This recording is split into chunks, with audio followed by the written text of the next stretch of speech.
सियासत में बड़ा धमाका होना था, लेकिन ओपी राजभर के दावों का बुलबुला जो है वो फुस निकल गया। जो नेता पिछड़े वोट बैंक का दावा करते थे, अब सीटों की लड़ाई में पीछे रह गए हैं और इसका सबसे बड़ा खामियाजा एनडीए गठबंधन को भुगतना पड़ सकता है। साथ ही साथ जो पहले बड़ी चुनौती बनकर उभरने वाले थे, आज वही फुस साबित हुए। देखिए कि बिहार में कैसे राजनीति दिन प्रतिदिन बढ़ती जा रही है और प्रेशर पॉलिटिक्स में क्या एक बार फिर से संजय निषाद और ओम प्रकाश राजभर ने बीजेपी और एनडीए को लेने की कोशिश की है, क्योंकि बिहार की राजनीति में कभी बड़े बड़े दावे हवा के झोंके की तरह उड़ जाते हैं। देखिए जरा।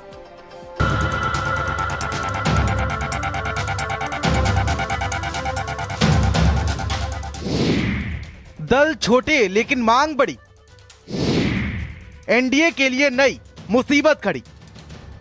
राजनीति की यह नई तस्वीर बताती है कि अब किंग नहीं बल्कि किंग मेकर का जमाना है। राजनीति का पुराना फॉर्मूला सीटों की ताकत से बदलकर वोटों की चाट पर टिक गया है और अब यही बन गया है बिहार की सत्ता का सबसे बड़ा गणित। ओपी राजभर और संजय निषाद, जो कल तक यूपी में अपने वोट बैंक की राजनीति करके अपनी सियासत पर चांदी की परत चमकाए हुए हैं। यूपी में एक तरफ जहां ओपी राजभर वोट बैंक के भरोसे बीजेपी से मोलभाव कर रहे थे, तो वहीं political godfather of fisherman Sanjay Nishad अब बिहार में बीजेपी के लिए मुसीबत बने पड़े हैं।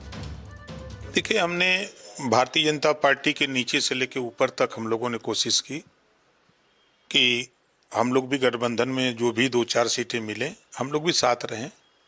उसमें हम असफल हुए। भाई, हम हैं सहयोगी, यूपी में लोग मानते हैं यूपी में हैं, देश में नहीं है तो चुनाव तो लड़ेंगे। पार्टी है, जनाधार है, नेता हैं, पहलवान तैयार हैं, नेगोटा एकदम टाइट किए हैं, तो अखाड़े में तो रहेंगे।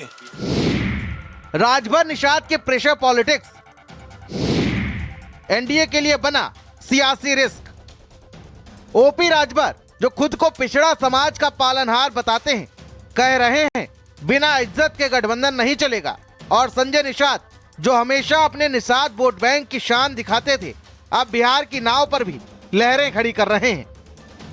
अरे बिहार में भी बाहर है, बेचारे बिहारी बन के खाली मजदूरी न करे देश में, और वहाँ 18% निषाद हैं, मछुआरे हैं। ऐसी स्थिति में वहाँ आरक्षण के मुद्दे पर निषाद खड़ा है। ओपी राजभर ने बिहार में अपना खाता खोल दिया है और प्रत्याशी उतारकर एनडीए के लिए गजब की मुश्किलें खड़ी कर दी हैं। जहां कभी नीतीश और बीजेपी की सरकार बिना टेंशन के चलती थी, अब वही सरकार ओपी के दांवपेच देखकर पसीना पसीना हो रही है। तो वहीं बीजेपी से जब सवाल किया गया तो साफ तौर पर कहना है कि हमारा गठबंधन सिर्फ यूपी के लिए है। भाई, हमारा गठबंधन तो उत्तर प्रदेश में था, जैसा हम लोग जानते हैं। ऐसे फैसले हमारे यहाँ राष्ट्रीय हमारा नेतृत्व करता है। बाकी जो लोग अपनी पार्टी चला रहे हैं, अपना दल चला रहे हैं, अपना संगठन चला रहे हैं, वो स्वतंत्र हैं। उस पर हम लोगों को क्या आपत्ति हो सकती है। ओपी राजभर और संजय निषाद ने बीजेपी के लिए ऐसी मुश्किलें खड़ी की हैं कि अनिल राजभर को सामने आकर सफाई देनी पड़ी। बिहार में ओपी राजभर की स्थिति बड़ी दयनीय है। पहले आप अरविंद राजभर का दर्द सुनिए। एनडीए की तरफ से हमें एक भी सीट नहीं दी गई। हम बहुत पहले से भी कह भी रहे थे और लगभग 1 मई 2025 को हमने माननीय गृह मंत्री जी को भी बता दिया था और उसी दिन हमने माननीय राष्ट्रीय अध्यक्ष जी को भी बता दिया था। और उसके बाद 5 मई 2025 को हम बिहार में संगठन की बैठक करके और बीजेपी के बड़े नेताओं से मिलकर के यह बता दिया था हमने कि अगर आगे एनडीए से हमारा गठबंधन तय हो जाता है तो हम साथ में मिलकर लड़ेंगे। अगर गठबंधन तय नहीं होता है बिहार में तो हम अकेले अपने दम पर चुनाव लड़ेंगे।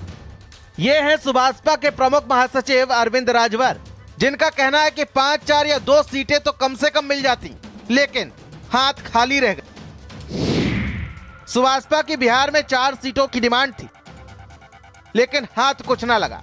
तो वहीं अब राजभर ने बिहार में जितनी बड़ी तैयारी की है, उतनी बड़ी बीजेपी के लिए मुश्किल है। 153 सीटों पर तैयारी की बात और फिर 153 सीटों पर प्रत्याशी उतार दिए। गठबंधन से रह गए खाली हाथ। ओपी राजभर ने अब अपना खाता खोल दिया है और प्रत्याशी उतारकर एनडीए के लिए गजब की मुश्किलें खड़ी कर दी हैं। हालांकि प्रत्याशी उतारने के बाद ओपी राजभर बैकफुट पर भी हैं और कह रहे हैं कि अभी भी अगर एनडीए 2-4 सीटें दे दे तो कुछ प्रत्याशी वापस ले लेंगे। सूत्रों के हवाले से खबर है कि सुभाषपा को प्रत्याशियों की तलाश है, क्योंकि बिहार में इनकी पार्टी का कोई जनाधार नहीं है। बिहार के सियासत में अब छोटे दलों ने बड़ी दबंगई का दौर शुरू कर दिया है। देखना ही होगा कि छोटे दल बड़े दलों की सियासी गाड़ी को कितनी दूर तक घसीटते हैं। और अगर बीजेपी के इन साथियों की प्रेशर पॉलिटिक्स ऐसे ही चलती रही तो 2027 में यूपी का चुनाव किस करवट होगा, ये भी देखने वाली बात होगी। स्पेशल डेस्क, भारत समाचार।